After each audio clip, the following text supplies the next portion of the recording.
Vamos con la segunda tanda de datos y aquí vamos a ver básicamente 4 cosas. Lo primero es el tema del IVA. Lo que dice el gobierno es que este fue el impuesto que más se afectó en la crisis de la pandemia, como lo vemos en el siguiente cuadro, donde básicamente el recaudo pasó de 37 billones a 32 billones. No hay que olvidar que muchos cálculos hablan, básicamente, que hay familias que tuvieron que bajar de 3 platos de comida al día a 2 platos de comida al día. No nos olvidemos de los trapos rojos que inundaron todo el país en muchas zonas. Entonces el problema es que se demostró que la crisis económica afectó a los más pobres. Vamos al siguiente cuadro, que volvemos a recordar lo del IVA. Hay productos que básicamente no tienen IVA, como estos, el arroz, las frutas, el pollo, la trucha, los huevos, y que aquí se plantea incrementar el IVA. El gobierno ha dicho que no va a ser todo al 19%, pero no sabemos. Pero estos productos, por ejemplo, no tienen IVA. Luego vamos a recordar los productos en el siguiente cuadro que tienen un IVA menor del 5%. Las harinas de maíz, las pastas, el azúcar, el café, el chocolate. Es posible que aquí veamos es un aumento. Y luego vamos a ver los productos que ya tienen IVA al 19% y que en teoría el gobierno ha dicho que no va a tocar ni para arriba ni para abajo, que son los que tenemos aquí, las hortalizas, los aceites, algunos lácteos, etcétera, que están en el 19%. Entonces, el castigo va a ser duro para la canasta familiar, así sea que se dé un incremento en los huevos, por ejemplo, de un 5, un 6, o un 10 o un 12%. Todo esto se basa en una teoría del gobierno que dice lo siguiente, que dice que si al rico se le hace más rico, como un vaso de agua que se llena y se llena de agua, y que cuando se llene de agua se bota, se rebosa, y que ese rebosamiento hace, como los ricos, que cuando tengan mucha plata, entonces van a invertir más en empresas, van a crear más empleo, y por tanto el más empleo va a hacer que la gente compre más y se active la economía. Eso es lo que dice esa teoría.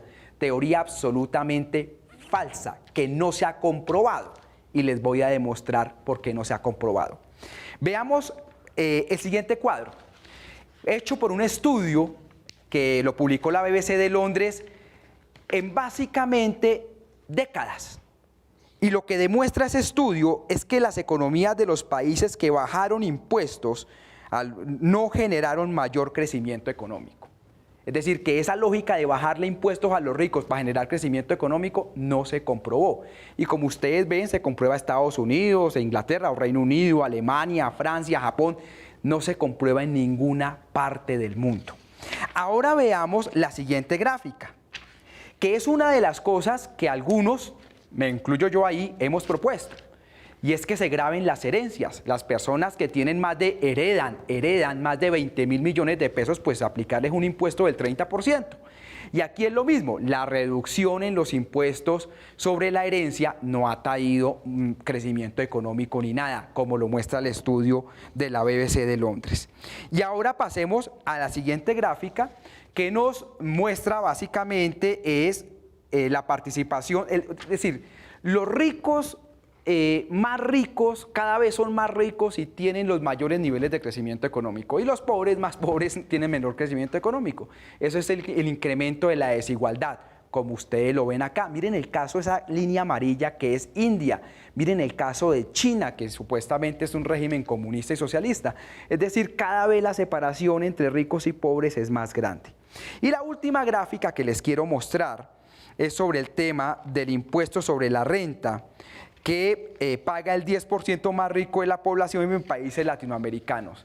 Como lo decía Cecilia López, Luis Jorge Garay y Paola Herrera, son tantas las exenciones tributarias que los más ricos casi que no terminan pagando cero plata en el impuesto a la renta.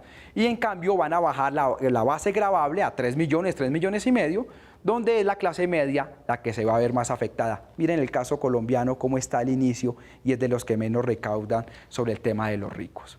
Es decir, la teoría de que haciendo más rico al rico va a beneficiar al pobre es falsa. Es falsa en todos los estudios, es falsa en todos los datos. La pregunta es por qué el gobierno Duque cree en esa falacia. ¿Qué hay detrás de eso? Muy bien, con esto nos vamos al debate.